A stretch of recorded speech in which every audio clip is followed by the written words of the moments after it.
Dear students, let us begin a new day with asking the blessing from the Almighty. Chapter 18, Price Rise and Consumer Awareness. Today, the second lecture. The first lecture we are discussing about the reasons of price rise. Today we will discuss about why price rise should be controlled or steps taken to control the price rise. These are the two important points. What is the necessary to control the price rise? We know every day, day by day, the price of commodity is increasing, and it will be very difficult for the common people, ordinary people, particularly the poor and the poorest people. So we should control it. So how or why it should be controlled? Different measures are there.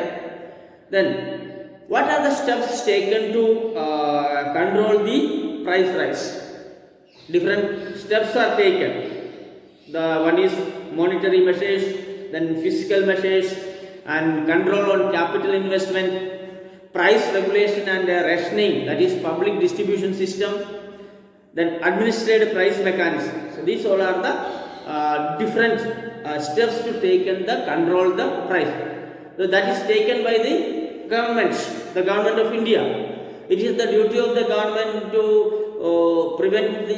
to control the price rise of a particular commodity.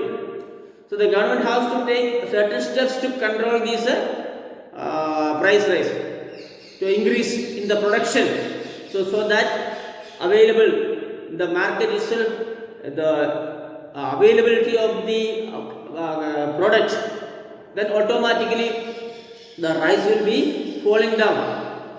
If scarcity occurs, if scarcity happens in the market, that will of course helps to rise the price rise of a particular commodity, whatever it may be. So now, first of all, we will discuss why price should be controlled. It should be controlled. First one is the vicious circle of price rise keep moving continuously because of increase in profit, increase in income, and increase in purchasing power, increase in demand of goods and services. And second point is rate of savings and capital generation decreases due to price rise. Because of the price rise, rate of savings, जो savings है हमारा, इनका rate and capital generation decreases due to the price rise. Then foreign investment decreases. And another thing is foreign investment decreases. Then fourth one is production of necessary goods decreases, so the scarcity is created. The production of necessary goods is decreasing. Then fifth one, as the production of cost of goods increases in the country, they become expensive. Then third one is living standard of the poor or the middle class deteriorates because of the price rise. So these are thus the inflationary price rise is hindrance for an economy, and so there is desperate need to control the prices. So it is necessary to control the price rise. Then what are the steps to take control the price rise? The first one is monetary measures. In the monetary measures, the Reserve Bank of India reduces the monetary circulation of the economy.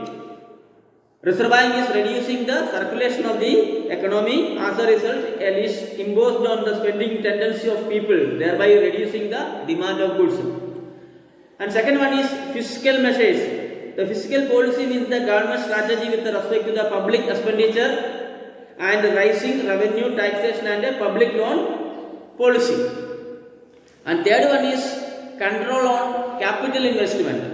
In order to see that the capital investment behind the unusual and luxury items reduces, license and permit system is implemented, and the government encourages such a type of capital investment in which the productive form of agriculture and industry produces increases.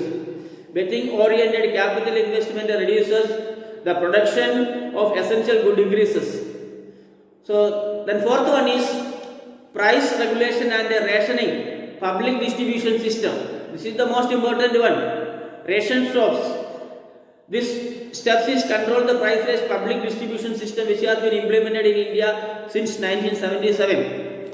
The public distribution system started in India in the year 1977. The objective is to provide a low income group of society, the people living below the poverty line and the people of low income group with essential commodities at a reasonable price. And FPS, that is fair price stop. The main objective to begin this public distribution system to help the poorest of the poor, the needy people, the low income people. So for that the government started public distribution system in the year 1977. And today approximately 4.92 lakh fair price shops are there. The price of these shops are less in comparison to the price in the open market. Government pays the difference between the original price and rate of items. So the success of system is mainly depend on the setting up of the effective administration mechanism for the availability. Then fifth one is administrative price mechanism. To prevent hoarding and maintain price essential goods at a reasonable level to ensure that there is easy availability. To keep price level under the control, the government has implemented legislation, that is Essential Commodities Act in the year 1955. Also, the people will be arrested under the PASA, that means Prevention of Anti-Social Activities Act, that is PASA, to control the price rise. Government initiates the legal proceedings like a regulation of stock commodities kept in the godowns and traders, checking display of stock and register, price register, etc. So these all are the important steps taken to control the price rise. Once again, there are 5 points. First one is monetary measures, second one is fiscal measures, third one is control on capital investment, fourth one is price regulation and rationing, that is public distribution system, then fifth one administrative price mechanism. So please complete, find out at least 5 to 10 MCQs from this particular portion, page number 148 and 149. So and study this question, what are the steps taken to control the price rise. So we will meet the next day, the next lecture will see about the consumer awareness. Till then, take care. Bye bye.